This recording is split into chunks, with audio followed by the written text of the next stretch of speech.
Canada. From the Atlantic to the Pacific, this vast nation, one of the largest of the world, encompasses towering mountains, rolling prairies, the Great Lakes, and crashing shores. From this land have come great cities, abundant farms, and majestic dreams. In 1871, this expansive nation sought to link its scattered population by building the world's longest and costliest railroad. On November the 7th of 1885, it was completed. And in its thousands of miles of ribbon steel are told the story of a nation. Join me as we ride the Canadian, one of the last great trains of the world, on a journey back in time.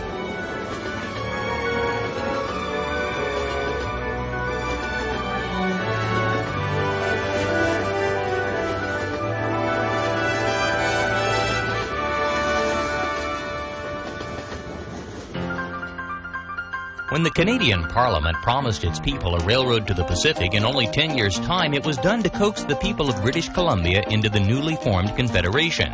BC agreed, and the builders started to work. Not surprisingly, it ran behind schedule and took 14, not 10 years to complete. Soon after the last spike was driven on the southern route of the Canadian Pacific, the Grand Trunk started its own railroad to the north through the Yellowhead Pass, and simultaneously the Canadian Northern, in competition, began its own route. And by the early part of this century, Canada had not one, but 3 different transcontinental tracks.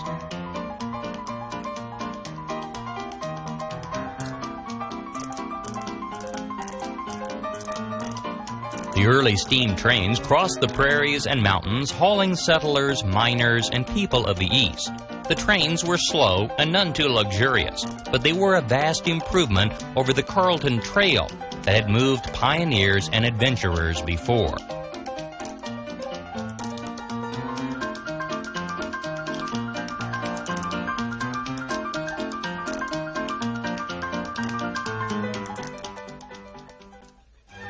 And then on April the 24th of 1955, 70 years after the first trains rolled west, the Canadian Pacific inaugurated one of the fastest and most luxurious trains of the world, the Canadian, a glittering new train of stainless steel featuring 2 observation dome cars, one with a bullet-shaped lounge, the last car on the train and the Canadian's most distinctive feature.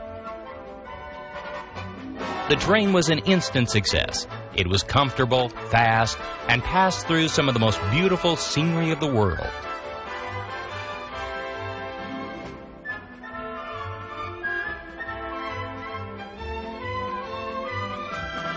But within a few years, jets were making the 3-day trip to the west in only a few hours, and the public started to abandon the train.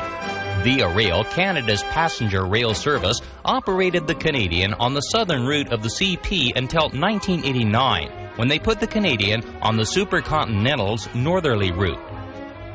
At the same time, Via announced that they were investing $200 million in a program to completely restore this train.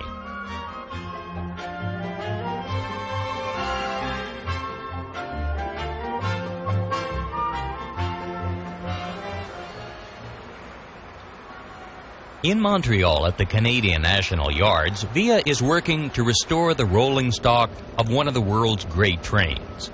Rather than to purchase new equipment, it was decided to restore the elegant stainless steel cars that were built for the Canadian Pacific by the Budd Company of Philadelphia in the early 1950s.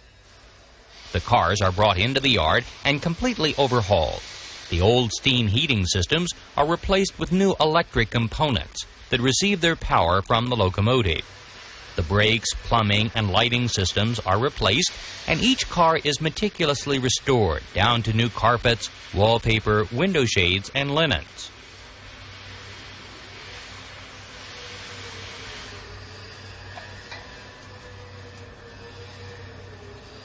When the cars are finished, they are tested, then put back together into a unit of usually 12 cars as a newly restored train, consisting of a baggage car, 2 coaches, the Skyline Dome, a dining car, 6 sleepers, and the trademark park car with its dome and bullet-shaped rear lounge. A total of 185 cars have been restored here at the St. Charles Yards, and the project is a testament to Canada and Via's commitment to restoring and saving the best of the railway past.